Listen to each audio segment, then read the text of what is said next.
ঝামেলা হয়েছে, মতনৈক্য হয়েছে, মত পার্থক্য হয়েছে, কিন্তু এই ধরনের হয়নি।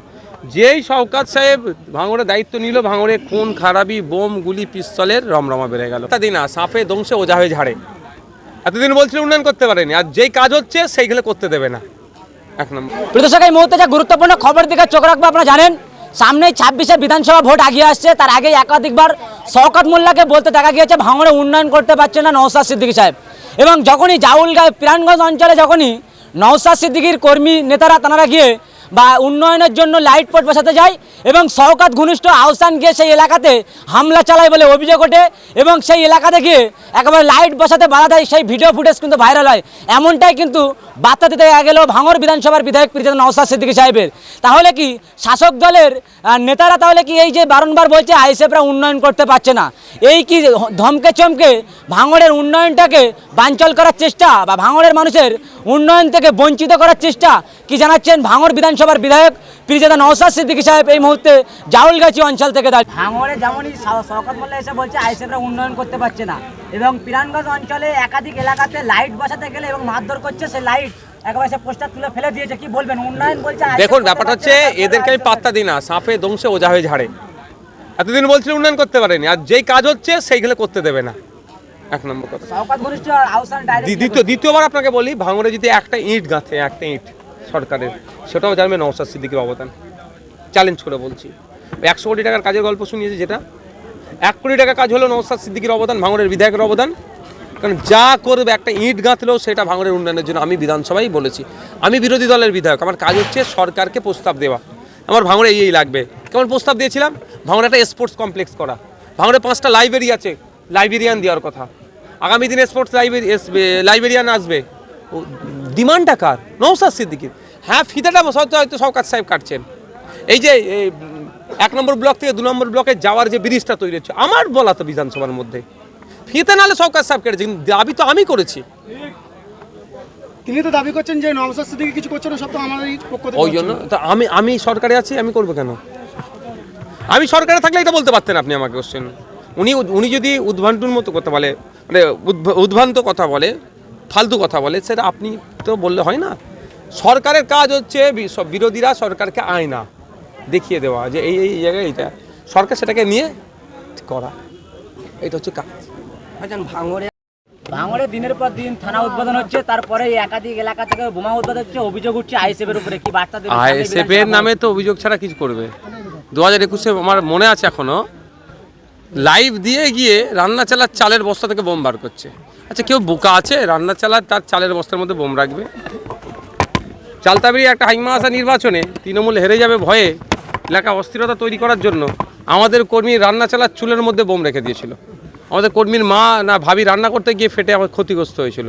সেটা আইএসএফের নামে দোষ। আরে কেউ পাগল আছে নিজের বাড়ির রান্না চলার চুলের মধ্যে কেউ বোম রাখবে? যতক্ষণ না পর্যন্ত শওকত সাহেব পশ্চিমা এই ভাঙড়ের দায়িত্ব ছিলেন না, যতক্ষণ পর্যন্ত ভাঙড়ের রাজনৈতিক ঝামেলা হয়েছে, মতনৈক্য হয়েছে, মত পার্থক্য হয়েছে, কিন্তু এই ধরনের হয়নি। যেই শওকত সাহেব ভাঙড়ে দায়িত্ব নিল, ভাঙড়ে খুন খারাপি, বোম, গুলি, পিস্তলের রমরমা বেড়ে গেল। মমতা ব্যানার্জি বলেছিল তুই বোম মাদিস, তাকে যদি দায়িত্ব দেয়, স্বাভাবিকভাবে এখানে বোম ছাড়া আর কী পাওয়া যাবে? গোলাপ পাওয়া যাবে না। আমরা সৌজন্যতা রাজনীতি করি, এই হিংসা মুক্ত থাকতে চাই, কিন্তু যারা হিংসা করতে চাইছে গণতান্ত্রিক প্রক্রিয়া, তাদের জবাব আমরা দিচ্ছি, দেব। সোশ্যাল মিডিয়ায় একটা ফটো আরাবুলের সাথে আপনার ভাইরাল হচ্ছে, আরাবুল নাকি আইএসএফ এ জয়েন করছে, কি বলবেন? না, ওই যে ছবিটা করছে এটা এডিট ছবি করছে। আরও ছবি ভাইরাল হচ্ছে, শুভেন্দু অধিকারীর সাথে আমার একটা ছবি ভাইরাল হচ্ছে, দেখেননি আপনারা? দেখেননি? এডিট করে যে যার মতো লাগাচ্ছে ছবিগুলো। এডিটে কোনো দাম নেই, যেদিন বাস্তবে হবে সেদিন আপনি জানাবো। আমরা দেখছি একেবারে এসআইআর নিয়ে আপনি একটা মঞ্চ থেকে বার্তা দিচ্ছিলেন যে কলকাতায় ডাক দেবো, এটা আমি ডাক দেবো না, এটা ভুল হচ্ছে। কিছু সুবুদ্ধি সম্পন্ন মানুষ এটাকে সামনে রেখে সমস্ত দল মত ধর্ম বর্ণর ঊর্ধ্বে গিয়ে তারা একটা অ্যাসেম্বল করতে চাইছে মানুষকে। আমার কাছে এসেছিল, আমি টোটালি এগ্রি হয়েছি, আমিও তাদেরকে বলেছি আমি যাব, এবং আমাকে হয়তো গুটি কয়েক বা আমাদের বড় ভাইজানকে গুটি কয়েক মানুষ ভালোবাসে, তাদেরকেও আমি নিয়ে আসবো। তাই সুতরাং এখানে আমার ভালোবাসার মানুষ আছে, এদেরকে বলে রাখলাম ঈদের পরেই আমাদের ডাকটা তারা দেবেন বলেছে, তাই আমি তাদের ডাকে সাড়া দেবো। আপনারাও আসুন।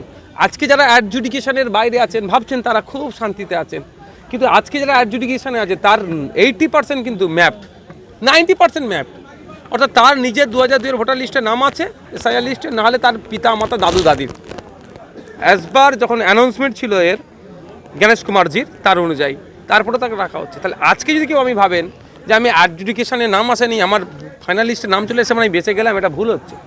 এই যে ট্রেন্ড চলছে, যাকে তাকে অপরাধী বানিয়ে দেওয়া হচ্ছে, বিচারাধীন অবস্থায় রেখে দেওয়া হচ্ছে ভোটার, এটা বন্ধ করতে হবে। তার জন্য মানুষকে ঐক্যবদ্ধ হতে হবে। তবে একটা কথা বলছি, প্রতিটা নির্বাচন পার করার জন্য শাসকের কাছে একটা ইস্যু থাকে। এইবারে শাসকের ইস্যু হচ্ছে এসআইআর, সুতরাং চোখ কান খুলে চলবেন। মমতা ব্যানার্জি মুখ্যমন্ত্রীর চেয়ারে বসতে হবে। রাস্তায় অনেক গাড্ডা, কিসের গাড্ডা? চুরির গাড্ডা। মাদ্রাসা শিক্ষা ব্যবস্থা ধ্বংস করেছে তার গাড্ডা, আনিসকে খুন করেছে তার গাড্ডা, তিলোত্তমাকে খুন করেছে তার গাড্ডা, হসপিটালে ওষুধ নেই তার গাড্ডা, স্কুল বন্ধ হয়ে যাচ্ছে, এত খানাখন্দে ভরপুর রাস্তা। মমতা ব্যানার্জির মুখ্যমন্ত্রীর চেয়ারে বসতে গেলে এই খানাখন্দের ওপর দিয়ে যেতে পারবে না। তাহলে কী করতে হবে? এই টেম্পোরারি তো রাস্তাটাকে ঠিক করতে হবে, কি কুচো দিয়ে রাস্তাটাকে প্লেন করতে হবে। এই কুচোটা হচ্ছে এই অ্যাডজুডিকেশন আর মুসলিম, এই দুটোর কাছে, এই ওনার কাছে অস্ত্র। তাই চোখ কান খুলে চলবেন।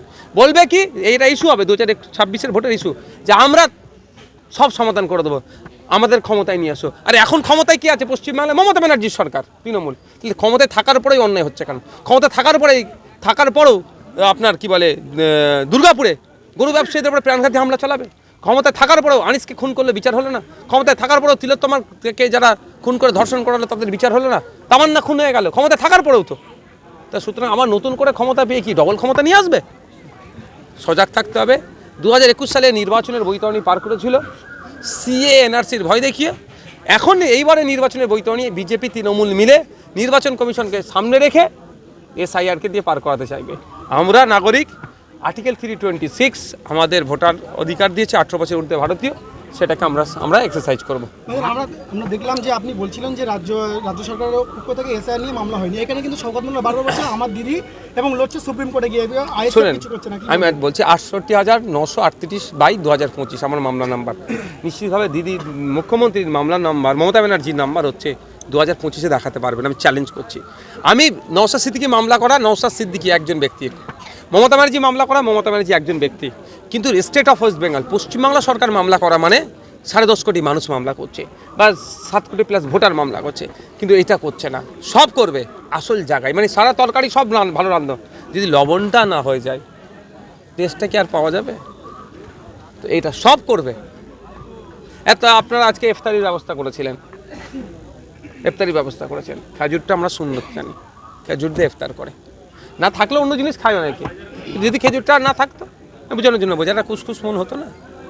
তো সব উনি করবেন। রাস্তাঘাটে অন্যরা এসআইআর নিয়ে আন্দোলন করলে পুলিশ দিয়ে পিটাবেন, দেখলেন তো আলিয়া মাদ্রাসার প্রফেসরদেরকে, আলিয়া বিশ্ববিদ্যালয়ের প্রফেসরদেরকে আর ছাত্রদেরকে মারলো।